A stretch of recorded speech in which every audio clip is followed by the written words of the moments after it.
In China, the best way to win a legal battle is to never enter the courtroom. Conflict is an expensive illusion. Westerners believe in the letter of the law, but the Chinese believe in the spirit of the deal. Lawsuits are for the desperate. Hexagram 6. Song. Conflict, literal meaning heaven and water moving apart. Silent code, the settlement algorithm. To the end, there is danger. Even if you win the case, you lose the relationship, the reputation, and the future. Stop suing, start settling.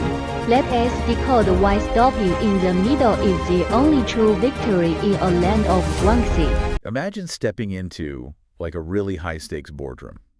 You are totally armed to the teeth. Oh, yeah, you've got all the paperwork. Exactly. You got this ironclad, maybe a 100-page contract sitting right in front of you. The masterpiece of modern legal engineering. Right. It's been reviewed by, 3 separate tiers of corporate lawyers.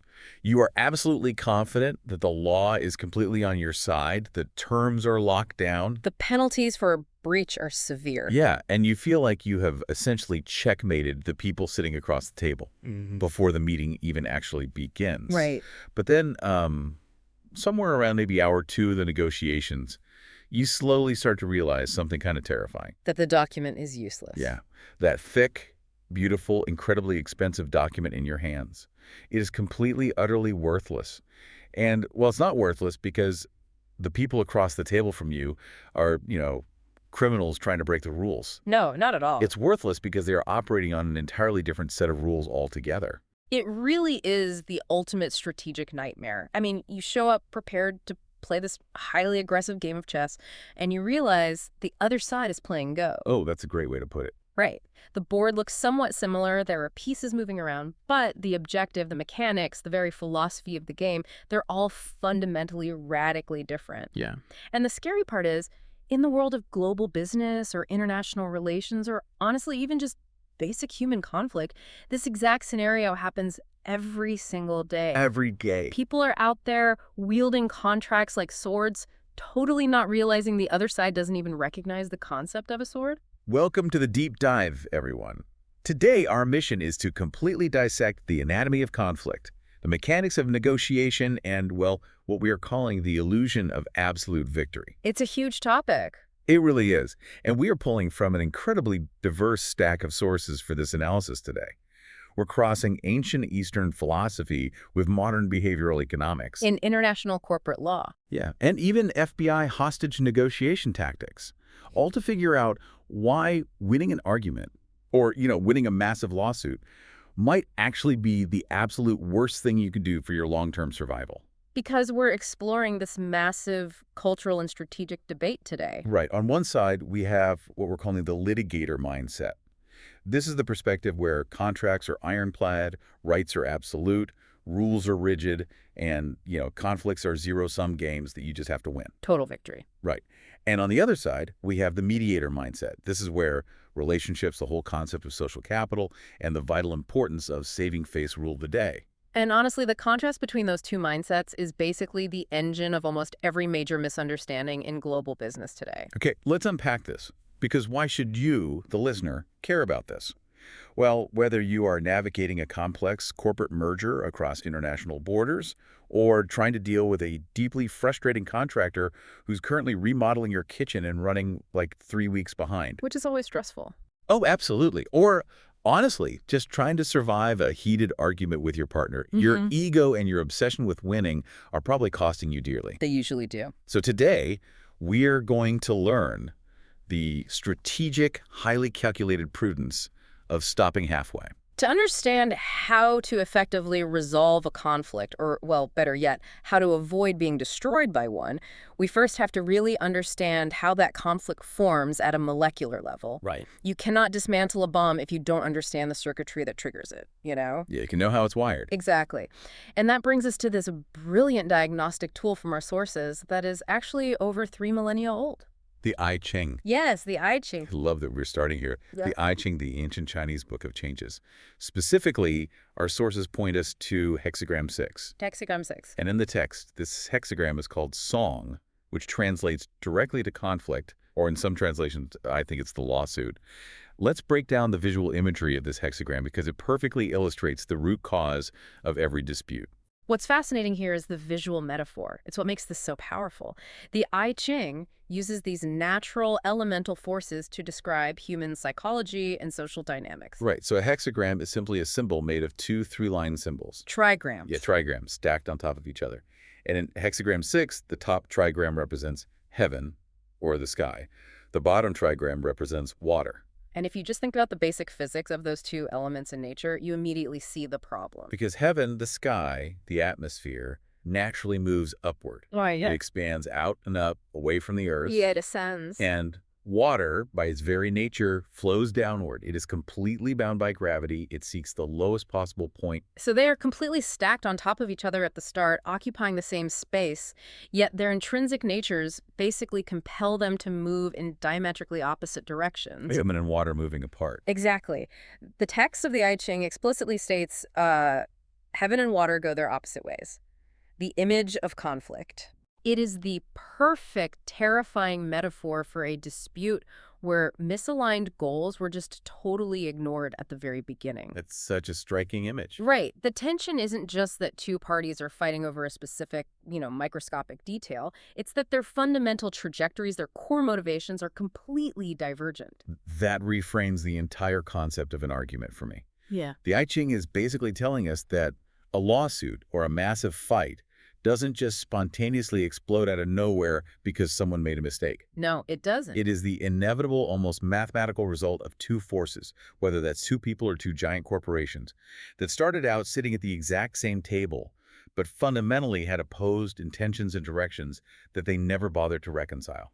And the text offers a really stark warning about this. It says, thus, in all his transactions, the superior man carefully considers the beginning. Meaning, if you don't align those trajectories at the very start of a relationship, the lawsuit, the conflict, the huge explosion, it's already baked into the cake. It's just waiting for a catalyst. Which maps flawlessly onto the reality of modern business, specifically when we look at the source material analyzing Chinese business negotiation. Yes, the cultural differences here are massive. We have this commentary from Scribd in our stack that talks about something they call the legal illusion. And this really gets to the beating heart of the litigator versus mediator mindset. Let's talk about the litigator culture first. Sure. In the Western world, our entire legal system, our corporate governance, and just our basic business mindsets are heavily, heavily influenced by Roman law. Right. Roman law is essentially this massive, highly complex algorithm. Yeah. Everything is modular, it's linear, and it's sequential. You have Rule A, which leads to Rule B, which triggers Clause C. So the Western litigator mindset approaches a relationship by trying to anticipate every single possible variable, A catastrophe. every market fluctuation, and they try to lock it down in writing before anything even begins. We have this deep, almost religious belief that the text on the page is the ultimate reality. If it is written down and signed by both parties, it is an absolute law. It's the ultimate safety net. It's why you feel so confident bringing that 100-page contract to the boardroom. Yeah. You think, well, if things go south, I just point to paragraph 4, section B, and the universe basically has to obey. But the Eastern mindset, heavily influenced by Confucianism, operates on a completely different frequency. Totally different. It's not modular at all. It's holistic. Mm. Negotiations don't start with microscopic details or, penalty clause. They start with broad, sweeping principles, right? Exactly. They want to know the trajectory. Are we heaven and heaven, moving in the same direction? Or are we heaven and water? That fundamental difference in how a contract is viewed creates these catastrophic, multi-million-dollar misunderstandings. Oh, constantly. The Western executive signs the paperwork and thinks, fantastic, the contract is signed, the negotiation is officially over. Now we just blindly execute the steps. Right, we're done talking. But the Chinese executive signs the exact same paperwork and thinks, fantastic, we have signed the greeting card. We have established the broad principles of our friendship. Now, the actual real-world negotiation of how we're going to survive together begins. Exactly. It's just the starting line. Okay, I have to bring up this wild anecdote from the sources because it completely broke my Western brain when I read it. The restaurant story. Yes. Our sources share this story about 3 men who are looking to form a business partnership. They sit down over this lavish dinner, they have a great time, they drink, they hash out the broad strokes of a deal. And they actually sign a physical business contract right there at the table. Right there. Everyone is all smiles, handshakes all around. But the moment they leave the restaurant and get home, one of the men picks up the phone, calls the other, and says, "Look, I only signed that contract tonight to give you face in front of the others." The contract is actually entirely void. It sounds like complete madness to a Western legal mind. It sounds like fraud. I mean, how is anyone supposed to do business? How does the global economy even function if a physically signed contract can just be brushed off as a polite illusion the moment you leave the room? Well, if we pull back and look at the underlying logic, it's not that the contract is completely meaningless, it's that the nature of its meaning is different. Right. In the East, a contract isn't an absolute impenetrable shield made of Kevlar. It is simply the opening volley of a relationship. If a framework. Exactly. And the source notes something incredibly revealing about this dynamic. Chinese laws and business contracts often intentionally leave these massive glaring gaps. Like what? Well, they will outline a list of basic terms and then just throw in a tremendously broad other matters clause at the very end. An other matters clause. A Western lawyer would look at that and have a complete panic attack. Oh, they lose their minds. That's not a contract. That's a giant loophole you could drive a freight train through. It goes against everything taught in law school about eliminating ambiguity. But to the Eastern mediator mindset, strict, inflexible, hyper-detailed rules are actually seen as deeply unreasonable. Unreasonable? Almost offensive, because reality itself is inherently fluid. The future is entirely unknowable. That makes sense. If you lock me into a rigid, algorithmic set of terms today, based on today's market conditions, what happens when the global market crashes tomorrow? Right, or when a pandemic freezes the supply chain. Or when currency values wildly fluctuate. Exactly. If you are locked into the rigid contract, one side is going to get absolutely crushed by those unforeseen events. While the other side just points to the paper and says, "Well, not my problem, pay up." Precisely. And in a relationship-based culture, letting your partner get crushed because of a technicality on a piece of paper is abhorrent. So the other matters clause, that intentional ambiguity, is actually a pressure relief valve. Yes. It acknowledges up front that reality is going to change and the relationship will have to adapt to survive it. The Chinese perspective fully expects that when the inevitable crisis hits, the partners will not run to their lawyers. No, they will sit down at a table, rely on the deep relationship they've built, and renegotiate the terms in good faith to ensure both sides survive. So the contract is just a temporary framework. Yeah. The ongoing relationship is the actual physical binding force. That's exactly. Okay, let's look at the immense cost of ignoring this cultural reality and trying to force the litigator issue. We have this fascinating source from the global law firm King & Wood detailing the struggles of massive, deep-pocketed luxury brands trying to enter the Chinese market. This is a perfect example. Imagine a high-end Western luxury brand, right? Let's say an ultra-premium Italian shoemaker. They want to sell in China, but they don't know the local market, they don't have the relationships, they don't speak the language. So they need help. Right, so they hire a local Chinese agent to manage their expansion. And because they're a Western company, they write up an incredibly strict, suffocatingly detailed Western-style agent contract. It says things like, "You are only authorized to open boutiques in these 3 specific approved luxury malls in Shanghai and Beijing. You can only sell the shoes at this exact, strictly enforced price point." And absolutely no parallel imports. Exactly. They lock down every conceivable variable. And we know exactly what happens next. The ink on that ironclad contract is barely dry, and the local Chinese agent immediately starts breaking the rules. It's immediately. They start opening unapproved secondary stores in Tier 2 or Tier 3 cities that the Italian brand has never even heard of. They start engaging in parallel imports. Let me pause and clarify that term for a second for everyone listening because it's crucial. Parallel imports, or the gray market. This isn't selling fake counterfeit shoes. Right, these are the real shoes. The agent is taking the genuine, authentic Italian shoes, but instead of selling them only through the ultra-expensive authorized boutique in Shanghai, they're secretly funneling them to unauthorized distributors, or selling them online, or moving them through back channels to other regions. Right. They are violating the strict written terms of the distribution contract almost immediately. But you have to ask why they are doing it. Why are they doing it? In the mind of the local agent, the market is incredibly hot. There is a massive appetite for these shoes outside of just those 3 malls, and there is a fortune to be made right now. Oh, I see. Remember the Confucian mindset we talked about? We operate on broad principles. The overarching principle of this partnership is we are in business together to make as much money as possible. So to the agent, the rigid geographic and pricing restrictions in the contract seem utterly unreasonable and restrictive given the booming reality on the ground. Exactly. They are adapting to the reality to fulfill the broader principle. So the Western brand eventually audits the agent and finds out. And the litigator mindset violently kicks in. Oh, yeah. The Italian executives look at the contract, they see a blatant, undeniable breach of the written rules, and they decide to drop the hammer. They send the aggressive cease and desist letters. Right. They threaten immediate termination of the partnership, they threaten massive lawsuits, and they demand absolute, groveling compliance with the text on the page. And by playing the strict litigator, they completely and utterly destroy the relationship. Completely. Yes, legally speaking, under a Roman law framework, the Italian brand is 100% in the right. They have the moral high ground of the contract. But practically speaking, it's a disaster. A total disaster. The local agent is the one who actually controls the physical real estate leases. Right. The agent controls the local warehouse staff. The agent controls the regional supply chain. And most importantly, the agent controls the relationships with the local government and tax authorities. So when the brand cracks down and threatens them, causing massive loss of face, the agent simply walks away. Or worse, becomes actively hostile. And the brand might win the legal argument in a vacuum, but they just nuked their own bridge into the market. They suddenly have no stores, no staff, no inventory movement.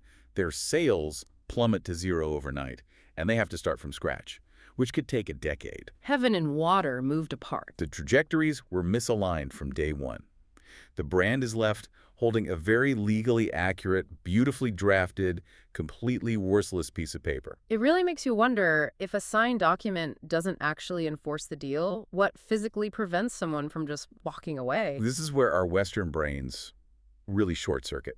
Because our immediate reaction is, well, fine. If they breach the contract, I won't just send a letter. I will drag them into international court. I will sue them into oblivion. Right. I will win, and the court will force them to pay me back every single cent they cost me. Which brings us to a deeply terrifying concept. Let's play this out. Let's say you ignore all the warning signs, you refuse to compromise, you refuse to renegotiate, you fully embrace the litigator identity. Okay, I'm a litigator. I'm going in. You spend the money, you fight the brutal multi-year battle, and you actually win. The arbitrator issues the final ruling. You are victorious. But as the sources show us, you might have won the battle, but you have fundamentally, permanently lost the war. This is what we call the litigator's trap. And the Reed-Smith paper on international arbitration in our stack outlines this with chilling clinical clarity. Walk us through that. Well, in the West, we have this deeply ingrained, almost naive assumption about the justice system.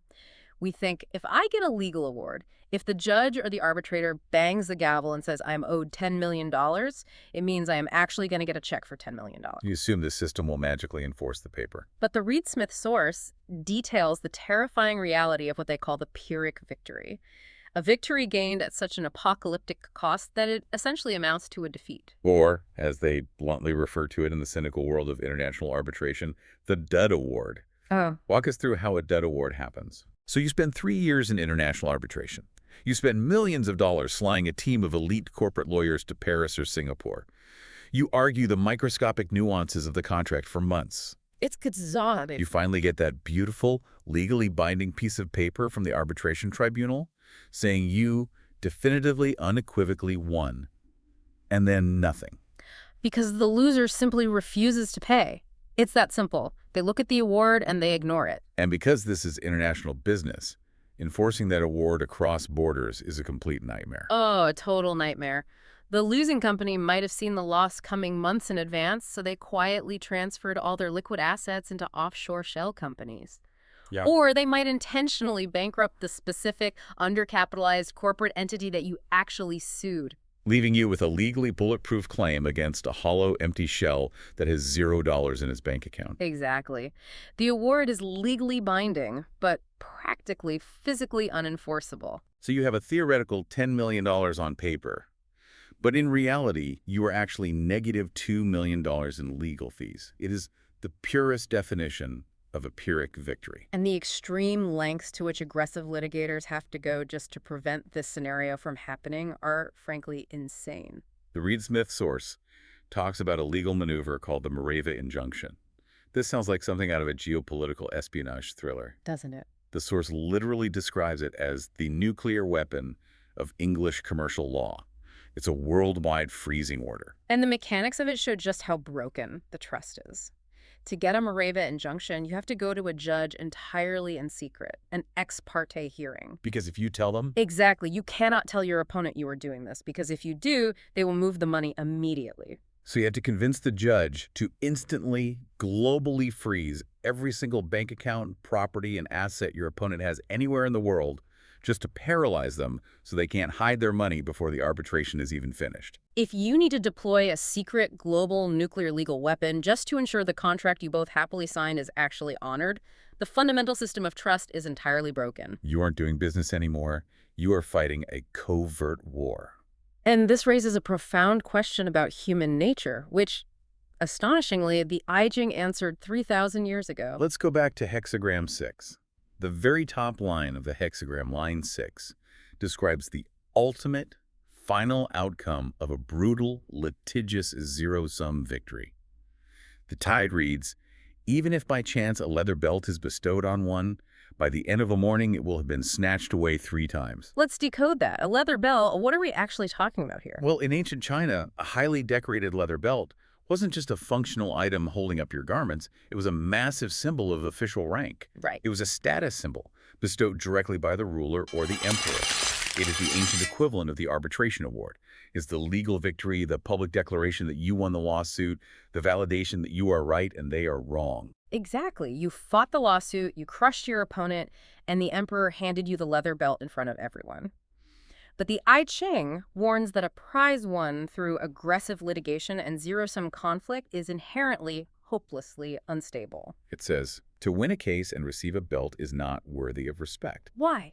Because by fighting so aggressively, by humiliating your opponent in a public court, by crushing them with the cold letter of the law and refusing any compromise, you have bred an enormous toxic amount of resentment. You made them lose face completely. Yes. So even if you win the belt, you enemies will spend every single waking moment of their lives trying to snatch it back. They will dedicate all their energy to your destruction. They will hide their assets so you can't collect. They will tie you up in endless frivolous appeals. They will badmouth you to every supplier and distributor in the industry. The victory is incredibly fragile because it rests on a foundation of pure hostility. You won the legal argument, but you created an enemy for life who has nothing left to lose. I'm so glad you mentioned the concept of resentment, because this isn't just ancient poetry or philosophical musings. This dynamic is hardwired into the evolutionary biology of human psychology. Which brings us to a fascinating behavioral economics experiment detailed in the Chris Voss FBI negotiation source. The ultimatum game. Yes, the ultimatum game, and it completely, entirely shatters the Western economic idea that human beings are rational, logical calculators. The ultimatum game is a classic in behavioral economics for a reason. Here's how it works. You have 2 participants, player A and player B. They are put in a room. Okay. The experimenter gives player A $10 in cash. The rules are simple. Player A gets to propose how to split that $10 with player B. They can offer any split they want. And player B only has 2 options. They can either accept the split exactly as proposed, in which case both players get the money, or player B can reject the split. Right. But, and here's the kicker, if player B rejects the offer, the experimenter takes the $10 back and neither player gets a single cent. They both walk away with 0. So let's analyze this purely through the cold, algorithmic litigator mindset. Pure logic dictates that player A should offer player B exactly 1 single cent and keep $9.99 for themselves. And according to classical economic theory, pure logic dictates that player B should happily accept that 1 cent. Wait, really? Except the 1 cent, why? Because 1 cent is objectively mathematically better than 0 cents. Okay, sure. A purely rational actor always maximizes their financial gain no matter how small. Emotion shouldn't factor into it. You are 1 cent richer than you were a minute ago. But that is absolutely not what actual human beings do. I know for a fact if someone offered me 1 cent out of $10, I would tell them to go straight to hell. Exactly. And the data backs this up. When the experiment is run globally, across different cultures, if player A offers anything less than, say, $3 or $4, player B almost always rejects it. They reject it. Think about the profound implication of that. Player B will happily, intentionally walk away from free money and ensure they get absolutely nothing, simply to punish player A for making an unfair, disrespectful offer. Burn it down. Burn it down. That is the visceral human response. The perception of unfairness, the feeling of being completely crushed, disrespected, or exploited in a conflict triggers an overwhelming urge to destroy the person who insulted you, even if it costs you everything. The Chris Voss source explicitly says, unfairness will make you prefer to see the whole deal burn down.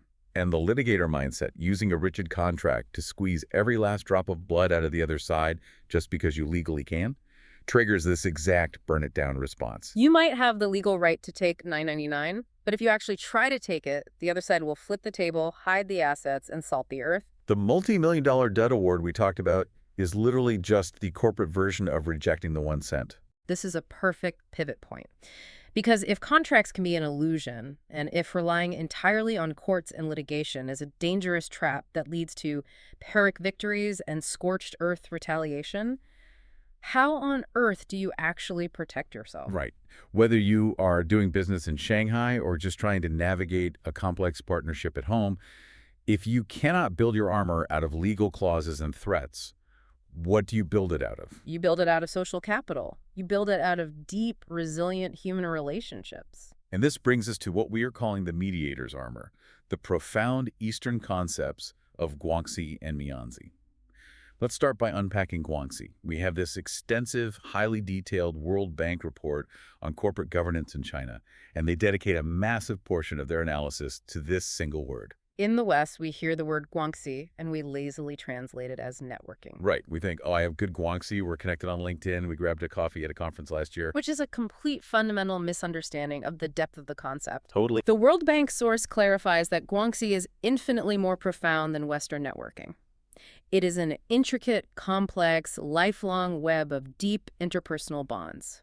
And the absolute defining characteristic of Guangxi is that these bonds are built, nurtured, and maintained over long periods of time, specifically without an immediate transactional need. You don't wait until you have a massive supply chain crisis to suddenly try and build Guangxi with your logistics provider. You build it years in advance through dinners, favors, and mutual support when you don't need anything at all. There is a quote from the source that just hit me like a ton of bricks. It says, "In the West, relationships grow out of deals. In China, deals grow out of relationships." I want to repeat that because it flips the entire Western business model upside down. In the West, the contract, the transaction is the foundation. We sign the deal, and then maybe, if the deal goes smoothly and we make money, we become friendly and go play golf. The relationship is a byproduct of the transaction. Right. In the East, the deep personal relationship is the foundation, and the financial deal is merely a byproduct of that pre-existing trust. And practically speaking, in the real world, Guangxi acts as an incredibly robust insurance policy. How so? Well, in an environment where, as we discussed, the legal system might be unpredictable or contracts are viewed as fluid and adaptable, Guangxi is the mechanism that actually enforces the agreement. It operates on a system of exchanged favors, a concept called ranking. Ranking. How does that work? Think of ranking as an emotional and economic bank account. When you do a significant favor for someone in your network, maybe you introduce them to a key official, or you help their child get into a good school, or you bail them out of a minor cash flow issue, you are depositing ranking. You're building up a profound debt of obligation. Exactly. They are now morally, socially, and almost spiritually obligated to return that favor in the future when you need it. And if they default on that obligation, they don't get sued in a court of law. Instead, they get entirely, permanently ostracized from the entire Guangxi network. No one will do business with them again. The social penalty of losing your network is infinitely more terrifying and effective than the legal penalty of a lawsuit. I want to look at exactly how this network functions, because it is so radically different from how we operate. Let's bring in the source we have on tacit knowledge conversion in scientific tech teams. That's a fascinating paper. It really is. It looks at how invisible information and trust flow through networks. And it introduces a concept from network theory called structural holes. Let's try to explain this. Okay, imagine a map of a network. You have Group A over here. Let's say they're brilliant software engineers. And you have Group B over there. They are wealthy venture capitalists. Group A and Group B do not know each other. So the empty space between them is a structural hole. Exactly. In Western network theory, The person who steps in to bridge that hole, the broker, is in a position of massive exploitative power. Right. The broker is the classic Silicon Valley middleman. Yes. The broker controls the flow of information between the engineers and the capital. Because they sit in the middle of the structural hole, they have information asymmetry. They can manipulate what Group A hears from Group B, play both sides against each other, and extract a massive premium, a huge commission, just for making the introduction. In the West, we celebrate the broker. We view them as a smart, opportunistic, highly successful entrepreneur. But the source points out that in Confucian culture, this exact same behavior, exploiting a structural hole for personal gain, is viewed with absolute disgust. It is seen as deeply unethical, selfish, and socially toxic. They actually have a proverb for it: standing on two boats. If you try to play the Western broker in a Chinese network, withholding information and demanding a toll to introduce two parties, your reputation will be instantly destroyed. You will be seen as entirely untrustworthy. Because it violates the core fundamental principles of Guangxi. Instead of being a broker who exploits the whole, the Eastern network requires you to be what the paper calls an integrator. An integrator. Yeah. So an integrator introduces Group A and Group B, not to take a 10% cut of their deal, but as a freely given favor to both of them. You connect them seamlessly. But wait, if you aren't taking a cut, why do it? Where is the value for the integrator? The value's in the ranking.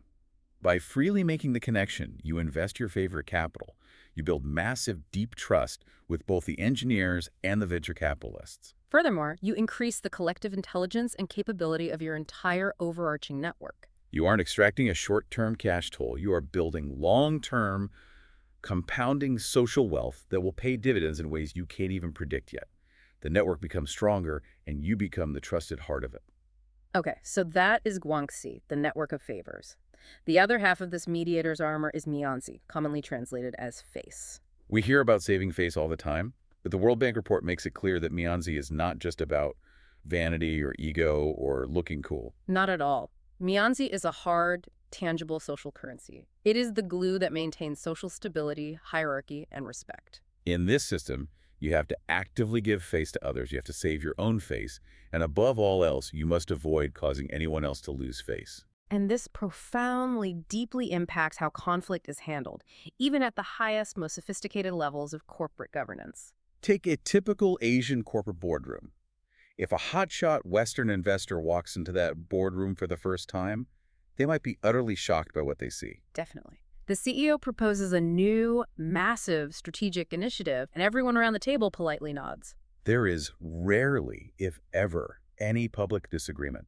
Nobody raises their hand and says, "I think this is a terrible idea." To a Westerner raised on debate and friction, this looks like terrible, negligent corporate governance. It looks like a rubber stamp board full of sycophants. Right. My immediate thought would be, if nobody is willing to challenge the boss, the company's going to drive right off a cliff. Where is the stress testing of the idea? But the source explains that direct public conflict in the boardroom destroys Mianzi. If a board director publicly tells the CEO their idea is terrible in front of the entire executive team, the CEO suffers a massive loss of face. The director looks overly aggressive and disrespectful, and the harmony of the group is entirely shattered. The ultimatum game burn-it-down instinct is triggered. So how does actual critical governance happen? That happens in the shadows, doesn't it? Exactly. It happens through back channels. Skilled directors use their guanxi. If the CEO proposes a bad idea, a smart director will not say a single negative word in the boardroom. Instead, later that afternoon, they will invite the CEO for tea, one-on-one, completely behind closed doors. In that private setting, they will gently, respectfully suggest an alternative route or ask questions that allow the CEO to realize the flaw in the plan themselves without any public embarrassment. The bad idea is successfully killed, the company is saved from a mistake, but everyone's Mianzi is perfectly preserved. The governance system still works, it just operates on a completely different, much quieter frequency. Okay, I have to push back here. Let's be entirely real for a second. That sounds like a beautiful, highly civilized cultural tradition. But isn't this just a fantastic built-in excuse for rampant corruption? It's a fair question. I mean, the World Bank source itself addresses this exact risk. If the entire economy relies on secret, unwritten favors, ranking and protecting everyone's face behind closed doors, doesn't that inevitably lead to what the report calls expropriation? Yes, like a publicly listed company secretly bailing out a failing supplier just because the two CEOs have deep historical guanxi. The public shareholders get absolutely robbed because of these hidden relationships. That is a very valid, incredibly sharp challenge, and the World Bank report absolutely validates that risk. There is a very fine, sometimes blurry line between honoring a deep guanxi relationship and committing outright corporate fraud. The shadow-related party transaction where value is siphoned off to help a friend is a massive systemic danger. The report clearly advises that global investors and local companies must find a way to balance these deep cultural truths with the modern demands of global transparency and shareholder protection. So you can't just throw out the rulebook completely. No, you can't. However, and this is the absolute crucial takeaway for everyone listening, the report also firmly warns that if you march into a market like China, or, frankly, if you march into any deeply relationship-based dynamic, and try to violently impose aggressive, public litigator-style Western governance. If you ignore guanxi, demand public audits of every conversation, and trample on mianzi, You will be utterly, completely shut out. Your back channels will slam shut. You will never get the actual information you need. you have to learn to achieve your goals through the cultural framework, leveraging the integrators and the private team meetings, not by fighting a war against the culture itself. So we have clearly established that the absolute zero-sum victory of the litigator is a dangerous trap that leads to Pyrrhic outcomes. And we've established that the social armor of the mediator guanxi, ranking mianzi, is crucial for long-term survival. But how do we actually do this in the heat of the moment? How do we practically apply these lofty concepts when someone is literally screaming at us across the table, or actively threatening to sue us, or packing up their briefcase to walk out of a negotiation? When we are actively under threat, what is the tactical playbook? This brings us to the brilliant concept of tactical empathy and the strategic mastery of stopping in the middle. Let's return to the ancient wisdom of the I-Ching, specifically the overarching judgment of Hexagram 6. It gives us what might be the single most important rule for navigating conflict. A cautious halt halfway brings good fortune. Going through to the end brings misfortune. Going through to the end brings misfortune. Do not go for the total kill. Do not demand the dud award. Do not aggressively snatch the leather belt. But how do we actually execute a cautious halt halfway when a visceral threat is on the table? We have this incredibly practical framework from the Harvard program on negotiation, the deal method. Because, let's face it, our natural biological instinct when we are threatened is either to fight back harder or to flee and cave in. Exactly. When a contractor threatens to walk off the job and sue you, or a partner threatens to blow up a merger, a direct counterattack matching their threat with a bigger threat from your lawyers just instantly escalates the conflict. You end up in that unstoppable spiral of heaven and water moving further and further apart. But giving in immediately, fleeing, is just as bad, because it reinforces their bullying tactics and you lose everything. The Harvard deal method offers a powerful middle path. The first step is diagnose. You have to pause the panic and figure out why they are threatening you. The framework categorizes them into 3 profiles. Are they a victim, a pragmatist, or a bluffer? Let's break those down. The victim is threatening you because they feel deeply unheard, disrespected, or offended. Their mianzi has been damaged. They don't actually want to sue you, they want acknowledgement. Right, and the pragmatist is threatening you because they have very real, objective, terrifying constraints, like they literally will go bankrupt and lose their house if you don't change the delivery schedule. They are trapped. And the bluffer is just insecure, power-tripping, and throwing their weight around to see if you flinch. Once you diagnose which one you are dealing with, you use the next steps: labeling and asking. This source talks about a technique called process labeling. I want to practice this. What does process labeling actually sound like? Process labeling is the art of calling out the toxic dynamic of the conversation without attacking the person themselves. It separates the behavior from their identity. So if the bluffer leans across the table and screams, "If you don't agree to these terms right now, I am going to ruin your reputation in this industry," your instinct is to say, "You can't do that. My lawyers will crush you." Which is a counterattack. That's heaven and water. Exactly. Instead, you use process labeling. You stay perfectly calm, and you say, "I don't consider threats to be a productive way for us to reach a solution. Let's put our heads together and find a viable path forward." You completely neutralize the aggressive intent without insulting them. Then you pivot to asking what they call calibrated questions. The goal of a calibrated question is to unearth the real, hidden constraint beneath the threat. If the pragmatist threatens a lawsuit over a delay, you don't argue about the delay. You ask, Why is a lawsuit a better option for you than continued talks? Oh, that's brilliant. You force them to explain the why. It acts like a circuit breaker.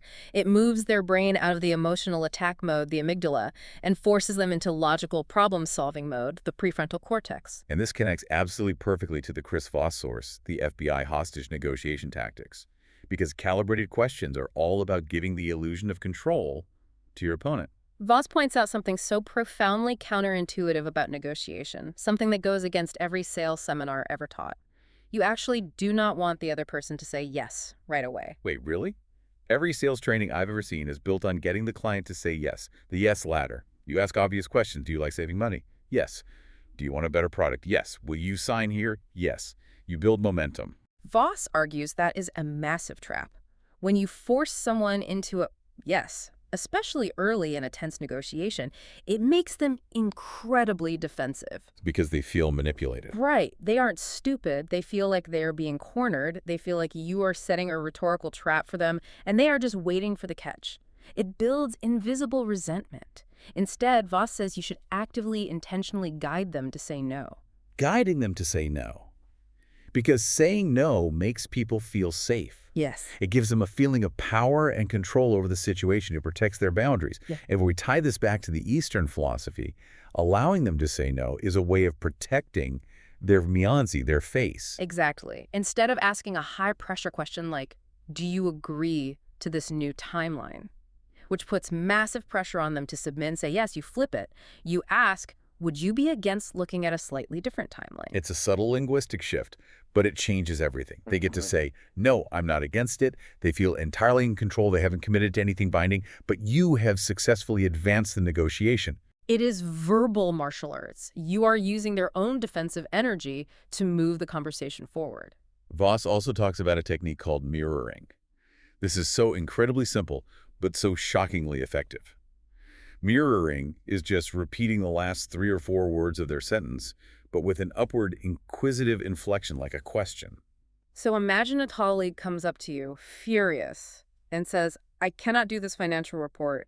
The regional data is a complete mess. The litigator instinct is to argue. It's not a mess, you just aren't looking at the right spreadsheet. Which just have to fight. Right. But with mirroring, you don't argue at all. You just look at them and say, a complete mess. And neuroscience shows us exactly why this works. When you mirror someone, it triggers a deep, natural biological instinct to elaborate and explain themselves. They feel deeply heard, which instantly diffuses the emotional tension. They will naturally start filling the silence with more specific information. They'll say, yeah, a complete mess. The regional data hasn't been updated by the Shanghai office in 3 weeks, so my quarterly projections are going to be totally off. And just like that, the conflict evaporates. Suddenly, you aren't fighting about whether or not they are going to be lazy and refuse to be the report. You are teaming up to diagnose the Shanghai regional data problem. Voss calls this forced empathy. You are subtly bypassing their resistance without ever attacking their mianzi. But the ultimate goal of all these tactics, the labeling, the mirroring, the calibrated questions, is not to just arrive at some weak, watered-down middle ground where everyone is unhappy. Voss has this incredible, highly relatable analogy about shoes to explain the danger of compromise. Yes, the shoe analogy. Let's say you are getting dressed to go out to a nice dinner. You strongly want to wear your black shoes. Your spouse looks at you and strongly demands that you wear your brown shoes. You are at an impasse. If you use traditional weak negotiation tactics, what we call splitting the difference or compromising, what is the outcome? You compromise by wearing one black shoe and one brown shoe. Which is an objectively terrible, disastrous outcome for everyone involved. Exactly. True negotiation, the genuine mediator mindset, isn't about weak compromise. It's about using tactical empathy to uncover the hidden emotional driver beneath the surface demand. Why does your spouse want you to wear the brown shoes? Is it because the brown shoes match the belt you are wearing? Or is it because the black shoes are scuffed and need shining? Once you find the underlying driver, the scuffed black shoes, you can address that problem rather than fighting over the surface demand. If we synthesize all of this, the ancient wisdom of the I-Ching, the behavioral psychology of the ultimatum game, the FBI hostage tactics, and the deep Chinese concepts of guangxi and face, we arrive at the ultimate master-level strategy for navigating human conflict. We call it the Golden Bridge. The Golden Bridge. Sun Tzu talked about this. Build a golden bridge for your enemy to retreat across. Exactly. The litigator fights to the bitter, bloody end to push their opponent off a cliff to achieve total victory and secure the leather belt. But the mediator understands the cost of that. Right. The mediator fights just hard enough to demonstrate their formidable strength, to show the bluffer that they cannot be easily conquered. But the exact moment that strength is established, the moment the opponent realizes they might lose, the mediator executes the cautious halt halfway. They intentionally stop their advance, and they immediately graciously build a golden bridge for their opponent to retreat across. You proactively give them a way out that saves their dignity. You let them save Mionzi. You say, it seems we had a genuine miscommunication on the timeline constraints. Let's adjust the delivery schedule by a week so your team isn't completely overburdened. You take the blame for the miscommunication to save their face. You preserve the Guangxi, the long-term relationship, because you didn't humiliate them in front of their team. And most importantly, you avoid the devastating trap of the Pyrrhic victory. You don't end up with a worthless dud award, you don't get the snatched away leather belt, and you don't trigger their urge to burn the deal down. You end up with a functional, profitable agreement and a partner who deeply respects you, rather than a humiliated enemy looking for revenge. It is the strategic, highly calculated application of empathy. Not out of weakness, and not out of some naive desire to be nice, but out of a profound, cold-blooded understanding of human nature and long-term consequences. We have covered an immense amount of ground today. We've traveled from the 3,000-year-old elemental hexagrams of the I-Ching through the incredibly complex, invisible web of Chinese Guangxi and corporate governance, all the way to the high-stakes, multi-million-dollar world of international arbitration and the psychological judo of FBI hostage negotiations. And the pattern across all of human history is undeniable.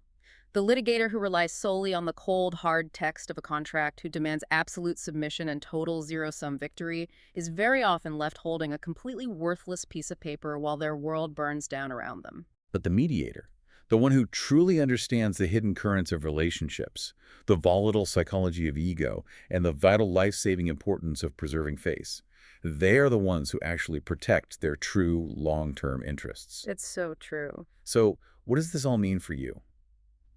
When you find yourself in the heat of your next conflict, whether that's navigating a massive career-defining contract dispute at work, trying to manage an argument with a difficult vendor, or facing a fierce emotional disagreement in your own living room, I want you to resist that incredibly powerful, deeply biological urge to utterly crush your opponent. Just remember that heaven and water moving in opposite directions only leads to a permanent, destructive rift. Sometimes the absolute strongest, most masterful, and most profitable move you can make is to stop halfway, swallow your ego, and build a golden bridge for the other person to walk across. And I want to leave you with one final, slightly different thought to mull over as we wrap up today. We have spent this entire time talking about external conflict, giving others a graceful way out, saving their face, preserving those external networks and relationships. But think for a moment about your own internal conflicts.